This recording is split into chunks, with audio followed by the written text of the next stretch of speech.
Welcome back. இன்னைக்கு நாங்கள் எங்கே வந்திருக்கோம்னா திருப்பதியில் இருக்க ஒரு கோயிலுக்கு வந்திருக்கோம். அந்த கோயிலில் வந்து நிறைய அணில் இருந்தது. நாங்கள் மாம்பழம் வச்சுருந்தோம், சாப்பிட்டு தோல் கீழே போட்டிருந்தோம். பார்த்தா பெரிய அணில், அது பெரிய அணில் வந்து சாப்பிட்டு எடுத்து ஓடினே இருக்கு. சரி நாங்கள் வந்து இன்னும் நிறைய மாம்பழம் வச்சுருந்தோம், சாப்பிட்டு வச்சுருந்தோம்.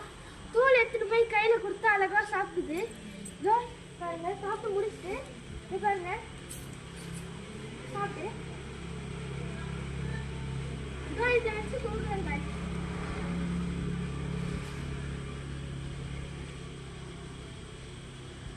பாருங்க எவ்வளவு அழகா எடுத்துச்சுன்னு, எடுத்துட்டு சாப்பிட்டு இருக்குங்க.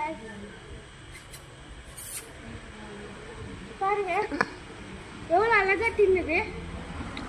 இந்த மாதிரி நிறைய வீடியோஸ் பண்ணணும்னா லைக் அண்ட் சப்ஸ்கிரைப் பண்ணிடுங்க guys.